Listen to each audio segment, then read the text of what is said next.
We've got a super exciting new arrival with us here today. Our female eastern black rhino Zori has just had a little calf, a little girl, and they're just trotting around the paddock now.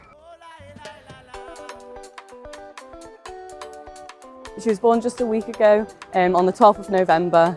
She came just in the afternoon around 3 p.m. Baby came out fine, was up really quick, which is exactly what you want to see, really, really promising. And as you can see now, she's trotting around super healthy and Mum's doing a really great job and is healthy herself.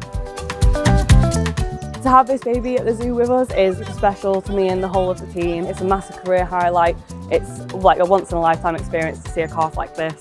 And the whole team's just been buzzing to just see it trotting around and exploring its habitat, and she's getting really, really used to it really, really quickly. She's quite confident, a sassy little character. My team here in the lab were able to diagnose the pregnancy and let the animal keepers know that Zuri was pregnant, and we've been monitoring it all the way through. So endocrinology is basically the measurement of hormones. We tend to use fecal samples, measure hormones in their dung, and it can help us understand lots of different things about their underlying physiology. So with black rhinos, we do a lot of work around reproduction, so trying to understand what a female's normal reproductive cycle looks like, so that we can help the animal keepers know when to mix a male and female for breeding. We've been mixing the rhinos for many months before the long pregnancy, which is around 16 months. The team has put in a tremendous amount of effort for this birth.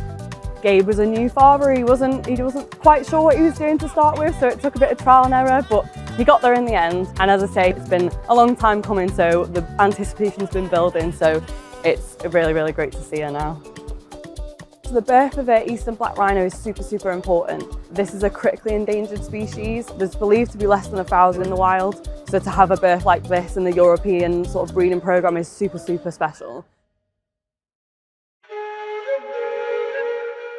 Chester Zoo has been supporting black rhino conservation since about 1999, and that includes both supporting wild populations as well as working with breeding programmes to make sure that we're providing self-sustaining populations to help support the species. So the biggest threats to black rhinos historically has been poaching for their rhino horn. This has been for many different reasons, including for traditional medicine. There is absolutely no scientific evidence that black rhino horn has any medicinal properties. Because black rhinos have been under such threat from poaching, a lot of the populations are within fenced reserves to keep them safe. But that means that we have to actively manage those populations so that we can mix different males and females from different populations to make sure the genetic diversity of that national population in Kenya is maintained as well. So we're currently working with several partners in Kenya to set up some endocrine testing facilities so that we can use the same tools that we do here in the European population to help manage rhinos in Kenya as well. Black rhino numbers in Kenya have been steadily increasing thanks to all of the conservation efforts of the teams working so hard to protect them. And the work that we do can potentially help to expand those numbers further. With our Chester Zoo conservation scholar, Cedric Chiali, who's currently working on exploring different tools to help improve management of the population. So we can use different hormone markers, again using fecal samples, to help us understand how individuals are responding to changes in their habitat and different management interventions as well.